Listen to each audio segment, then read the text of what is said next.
Agbo Ato, blessing of long life, Akabo, welcome. Adupoy Ori Egun, we thank the ancestors for their wisdom. This is the second in a series of 16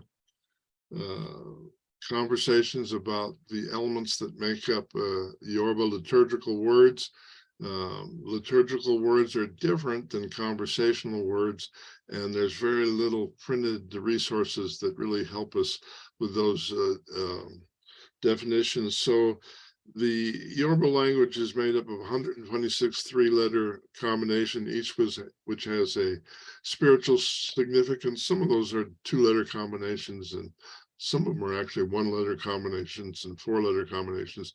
But there's certain reoccurring elements that help us translate the liturgical words, and that becomes important, especially when we're trying to translate the name of a diviner, because those names are seldom translated directly. So today we're going to talk about two simple components to Yoruba language, the word do and the word Dudu. You know, it's interesting because those are really fundamental concepts for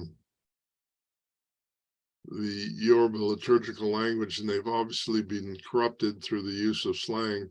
I actually think that that's deliberate, but that's another topic for another day. So the point is, do is the first half of do. When you repeat a word in Yoruba, you're saying the primal source of that thing. So in Yoruba, there's in old Yoruba, not new Yoruba, but in old Yoruba, there's only three letters for color: do, efun, and pupa, which means it's commonly translated do as black. Efun is white and pupa is red. It's more like dark, light, and medium, because each of those words covers a range of colors historically. But we're talking today about Dudu. So Dudu, do is darkness. So Dudu is the primal darkness. It's a reference to the idea of the void being the time before creation. In the void, there's technically no time and no space, no up, no down. You can't say anything about it because there's nothing to talk about. It's really a void in really a cosmic sense of the word. You know, from a theological point of view, the issue of the void becomes the first question of theology, which is, why is there something instead of nothing? Interesting question. I'm not sure through the history of humanity anybody's come up with a good answer to that. I think if you try to answer that question, then you are easily guilty of arrogance. So the point is that do then becomes the second part of the word Odu. So Odu is literally spirit of darkness, right? Spirit of darkness really describes the condition of the fetus in the womb before they come into the light of day. So these words have symbolic connotations and symbolic meanings that really express a real world phenomena, or real world circumstance. You know, it helps us understand what it is we're dealing with. So if you take, for example, the idea of coming out of the Odu, the womb of the mother, into life as a human being, that's in a sense the first initiation we go through. We move from one state of consciousness to another. We move from the total dependence on the mother and the placenta and the amniotic fluids in the womb. We come into the world. It's a crisis, it's a shift, it's a change, it's an expansion of consciousness, it's an illumination, it's an initiation in every true sense of the meaning of the word. So there's related words to that then. So Odu is the womb, the spirit of the womb, the total grouping of female reproductive organs is called ED. The spirit of ED is OD, which we recognize as the fourth Odu in the sequence of sacred metaphysical principles. So OD from the Elesian OED refers to the spirit of reproduction or rebirth, right? So we have Odu, we have OD, And then we have Dudu. Odu means spirit of the womb, but Odudu is slightly different. Odudu means spirit of the void.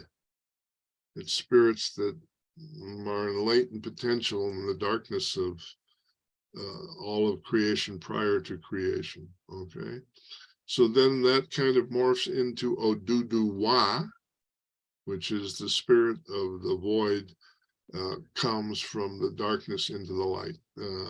So those are liturgical words that then go in to make up a wide range of words, and we should kind of be on the lookout for that, because when we see we know it's spirit. When we see do, and it's darkness or mystery. When it's Odu, it's the womb that gives birth to the movement between darkness to light. All right.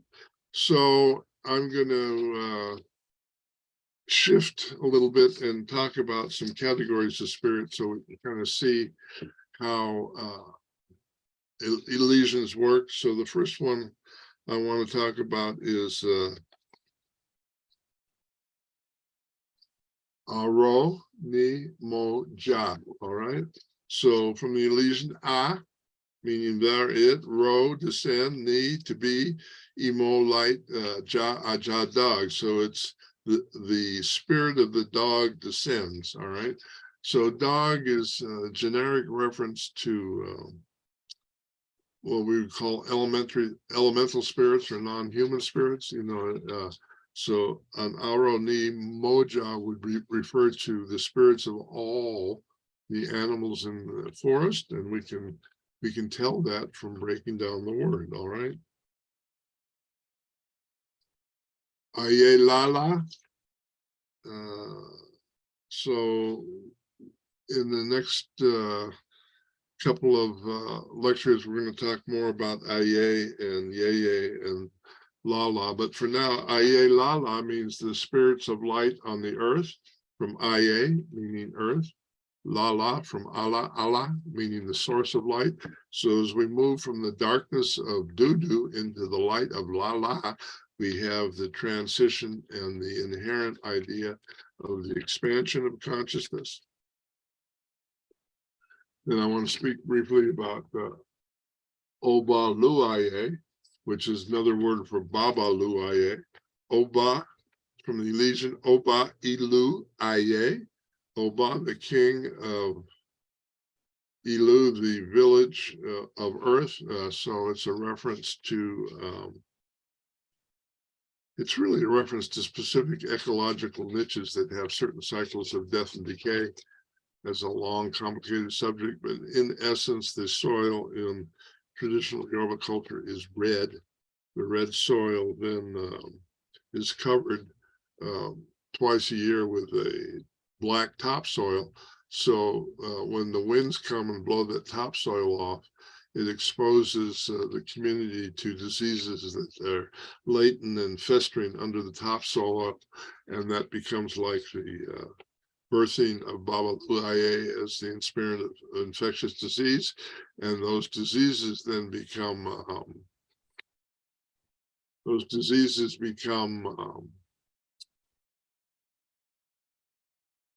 important to connect with on some level, because as we get infected, we also get immune.